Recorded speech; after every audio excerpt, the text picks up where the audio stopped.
മതങ്ങളോട് എനിക്കുള്ള കടപ്പാടാണ്. ഈ താടിരോമങ്ങൾ നീക്കിയിട്ടുള്ള റേഡിയേഷൻ എനിക്ക് ആവശ്യമില്ലെന്ന് പറയാൻ ഒരു മനുഷ്യന് സാധിക്കുമെങ്കിൽ അവരുടെ സമർപ്പണം, അവരുടെ ഡെഡിക്കേഷൻ എത്ര വലുതാണ്. അവരാണ് മഹാന്മാരായ നമ്മുടെ പണ്ഡിതന്മാർ. അവർ നമ്മെ ക്ഷണിക്കുന്നത് ഇലസ്സുഹുദി, ത്യാഗത്തിലേക്കാണ്. ഒരുപാട് പരിപാടികളിൽ മഹാനായ ചെറുശ്ശേരി ഉസ്താദിന്റെ കൂടെ അവിടുത്തെ പിറകിൽ ഇരിക്കാൻ ഭാഗ്യം ലഭിച്ചു എനിക്ക്. കാസർഗോഡ് ജില്ലയിലും മംഗലാപുരത്തുമൊക്കെ പല പരിപാടികളിലും ഞാൻ എന്റെ മനസ്സുകൊണ്ട് അറിയാതെ കരഞ്ഞുപോയ പല സന്ദർഭങ്ങളുമുണ്ട്. കാസർഗോഡിന്റെ വിവിധ കുഗ്രാമങ്ങളിലുള്ള പരിപാടികൾക്ക് മഹാനായ ശൈഖുന വന്ന് റെയിൽവേ സ്റ്റേഷനിൽ കുറെ സമയം സംഘാടകരെയും കാത്തു നിൽക്കുന്നത് ഞാൻ എന്റെ കണ്ണുകൊണ്ട് കണ്ടിട്ടുണ്ട്. ഒരുപക്ഷെ മഹാനായ ഉസ്താദിനെ കൊണ്ടുവരാൻ വേണ്ടി വന്നത് വളരെ നമ്മുടെ കാഴ്ചപ്പാടിൽ വളരെ നിസ്സാരപ്പെട്ട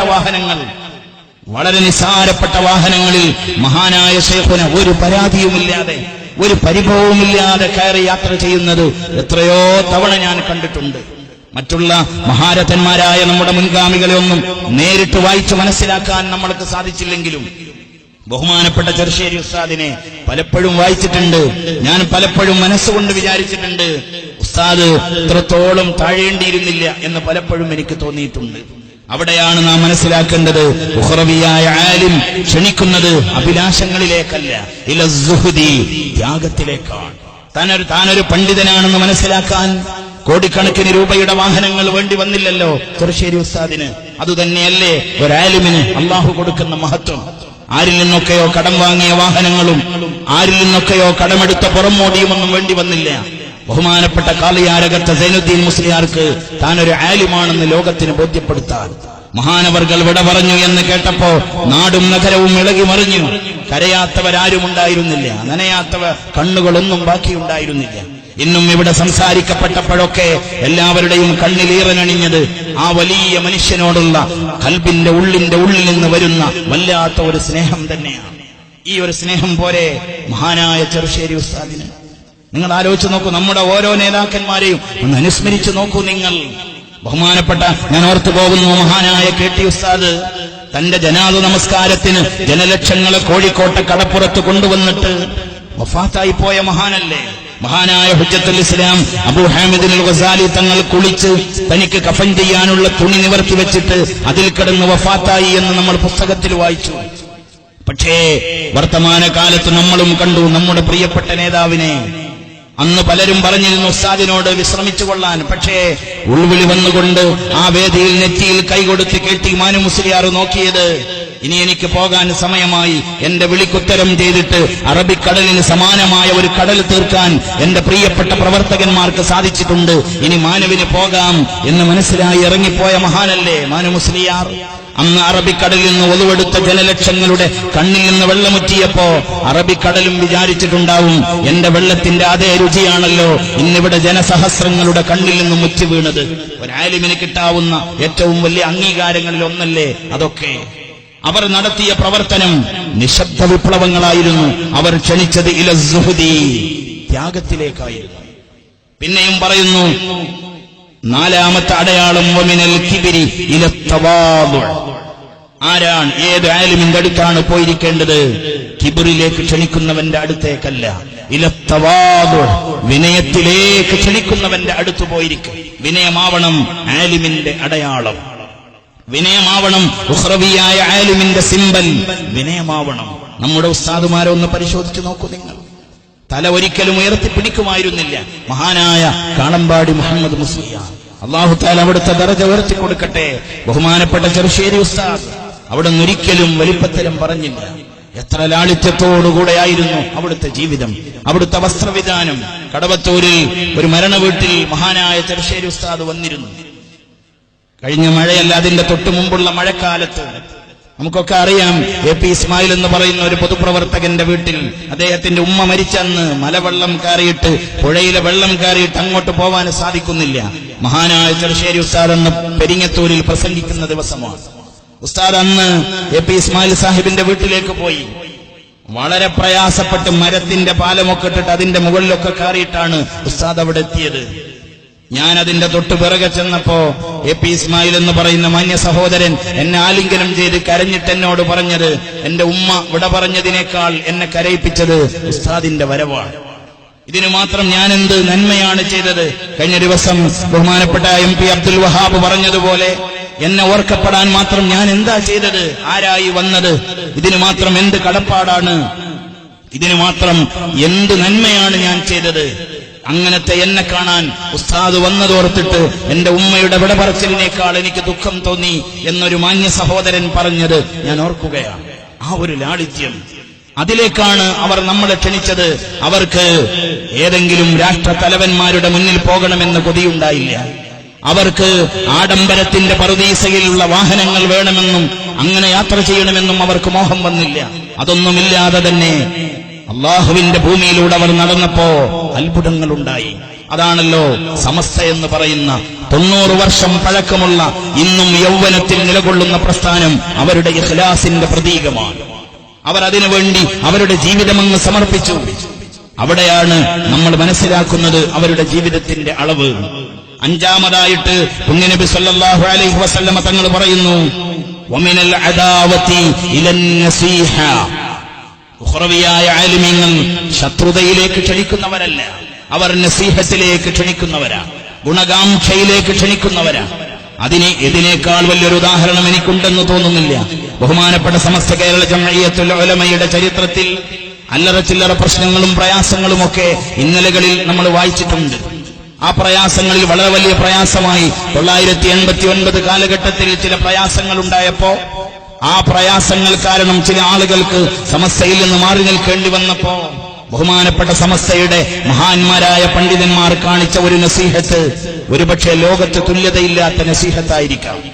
ഏതൊരു സംഘടനാശാസ്ത്രവും ഏതൊരു സംഘടനയുടെ പ്ലാറ്റ്ഫോമും നാം വായിച്ചെടുക്കുമ്പോ, ഒരാൾ പുറത്തുപോയാൽ അവിടെ മറ്റൊരാളെ എടുക്കുക എന്നത് ആ സംഘടനയുടെ ഒരു നിയമമാണ്, അതൊരു നിബന്ധനയാണ്. പക്ഷേ ബഹുമാനപ്പെട്ട സമസ്ത കേരള ജംഇയ്യത്തുൽ ഉലമയുടെ 40 അംഗ മുശാവറയിൽ നിന്ന് ഏതൊക്കെയോ ചില ആളുകൾ മാറി നിന്നപ്പോ, അവരെന്തെങ്കിലും കടന്നു വന്നാൽ അവർ സമസ്തയുടെ ഓഫീസിന്റെ പുറം ഭാഗത്തു നിന്ന് അവരുടെ കസേരയിലേക്കൊന്ന് എത്തി നോക്കണമെന്ന് അവർക്ക് തോന്നിയാൽ, തങ്ങളുടെ കസേരയിൽ മറ്റുള്ള ആരെങ്കിലും കയറിയിരിക്കുന്നത് കണ്ടിട്ട് മസ്ലഹത്തിനൊരു തടസ്സമായി പോവരുത് എന്ന് മനസ്സിലാക്കിയിട്ട് ആ കസേരകൾ മാറ്റിവെക്കാൻ മാത്രം ഹൃദയവിശാലതയുള്ളവരായിരുന്നു മഹാന്മാരായ നമ്മുടെ നേതാക്കന്മാർ.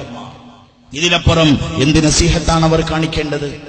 അതുതന്നെയാണ് പുണ്യനബി സല്ലല്ലാഹു അലൈഹി വസല്ലമ തങ്ങൾ പറഞ്ഞത്, വമിനൽ അദാവതി ഇലൻ നസീഹ. അവർ അദാവത്തിൽ നിന്ന് നസീഹത്തിലേക്ക് ക്ഷണിച്ചവരാ, ഗുണകാംക്ഷയിലേക്ക് ക്ഷണിച്ചവരാ. ആ ഗുണകാംക്ഷയിലേക്ക് ക്ഷണിക്കുന്നതിൽ മുൻപന്തിയിൽ നിന്ന് ഓരോ വിഷയത്തിലും നമുക്കറിയാം, നമ്മളെപ്പോലുള്ള യുവാക്കൾ ചില വിഷയങ്ങളിൽ പെട്ടെന്ന് പ്രതികരിച്ചപ്പോഴൊക്കെ ബഹുമാനപ്പെട്ട ചെറുശ്ശേരി ഉസ്താദൊക്കെ കാണിച്ച ആ ഒരു സംയമനവും ആ ഒരു നസീഹത്തും ആ ഒരു പക്വതയുമൊക്കെ ഇന്ന് നമ്മൾ ഓർക്കുകയാണ്. അവസാനം ഉസ്താദ് തന്നെ അത്തരം വിഷയങ്ങളിൽ അർത്ഥശങ്കക്കിടയില്ലാത്ത വിധം സമൂഹത്തിന് ബോധ്യമാക്കി കൊടുത്തപ്പോൾ ഒരാൾക്ക് പോലും മിണ്ടാട്ടമില്ലാത്ത വിധം അത് അസ്തമിച്ചു പോയതും നമ്മൾ മനസ്സിലാക്കുന്നു.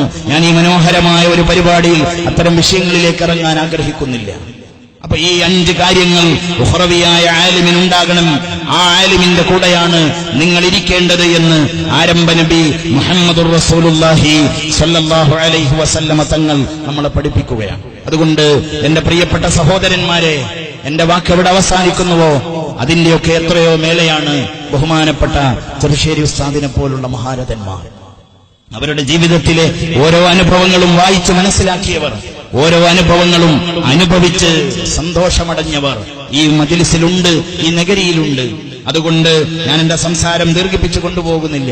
മഗ്‌രിബിന് ശേഷം മറ്റൊരു സ്ഥലത്തെത്തേണ്ടതുകൊണ്ടും ഇവിടെ ഒരുപാട് ആളുകൾ പ്രസംഗിക്കാനുള്ളതുകൊണ്ടും ഞാൻ എന്റെ വാക്കുകൾ ചുരുക്കുന്നു. പുണ്യനബി സല്ലല്ലാഹു അലൈഹി വസല്ലമ തങ്ങൾ പഠിപ്പിച്ചു തന്ന ഉഖ്റവിയായ ആലിമിന്റെ സത്യസരണിയാണ് സമസ്ത കേരള ജംഇയ്യത്തുൽ ഉലമ എന്ന് പറയുന്നത്. സമസ്തയുടെ ഓരോ ആലിമിനെയും നാം എടുത്തു നോക്കിയാൽ അവരാരും ഇൽമ കൊണ്ട് പൊങ്ങച്ചം കാണിച്ചവരല്ല.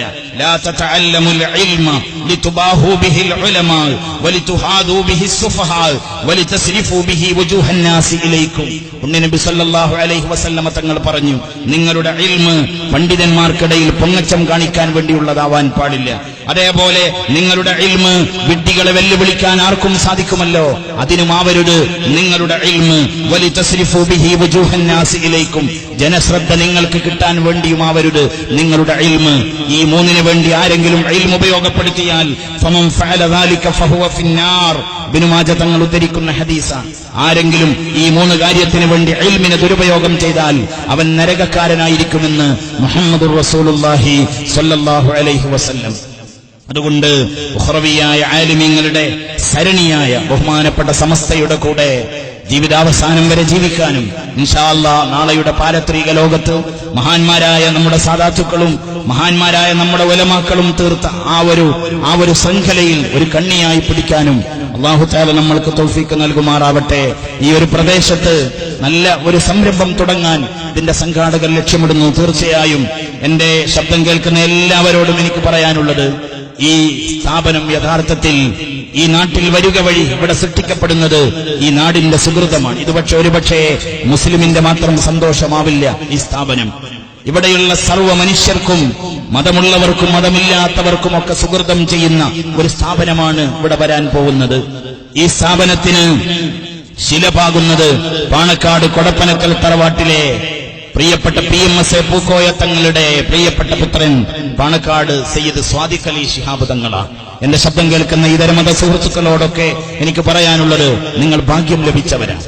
തളി ക്ഷേത്രത്തിന്റെ ഗോപുരവാതിലിന് ആരോ തീയിട്ടപ്പോ ക്ഷേത്ര കമ്മിറ്റിക്കാരവിടെ എത്തിച്ചേരുന്നതിന് മുന്നേ ഗോപുരവാതിലിന്റെ ചുവട്ടിൽ നിന്നുകൊണ്ട് ആരാണ് ഈ അതിക്രമം കാണിച്ചത്, ആര് ചെയ്താലും ഈ അനീതിക്ക് ഞാൻ എന്റെ സമുദായത്തോട്, ഞാൻ എന്റെ നാട്ടുകാരോട്, കേരളത്തിലെ മതേതര വിശ്വാസികളോട് ഞാൻ മാപ്പ് ചോദിക്കുന്നു എന്ന് പറഞ്ഞ പാണക്കാട്ട തങ്ങന്മാരുടെ ആ ഒരു കരങ്ങളാലാണ് ഈ സ്ഥാപനം ഇവിടെ ഉദ്ഘാടനം തുടക്കം കുറിക്കപ്പെടുന്നത്. അതുപോലെ മതസൗഹാർദ്ദത്തിന്റെ കേരളത്തിലെ എന്നല്ല ലോകത്തിന്റെ തന്നെ ബ്രാൻഡ് അംബാസഡർമാരായിരുന്നല്ലോ പാണക്കാട്ട സാദാത്തുക്കൾ. അതുകൊണ്ട് ഈ സ്ഥാപനം ഇവിടെ വരിക വഴി യഥാർത്ഥത്തിൽ ഇവിടെ മതസൗഹാർദ്ദത്തിന്റെ, സ്നേഹത്തിന്റെ, സൗഹൃദത്തിന്റെ ഒരുപാട് നന്മകൾ ചേർത്ത് വായിക്കാനാണ്. അതുകൊണ്ട് ജാതിമത ചിന്തകൾക്കപ്പുറം നല്ല ഒരു നാടാണ് ഈ പ്രദേശം. നിങ്ങളെല്ലാവരും ഈ സ്ഥാപനത്തെ സഹായിക്കണമെന്നും എല്ലാവിധ പിന്തുണയും എല്ലാവരും നൽകണമെന്നും വളരെ വിനീതമായി അപേക്ഷിച്ചുകൊണ്ട് ഞാൻ എന്റെ വാക്കുകൾക്ക് വിട നൽകുന്നു. وآخر دعوانا أن الحمد لله رب العالمين والسلام عليكم ورحمة الله وبركاته.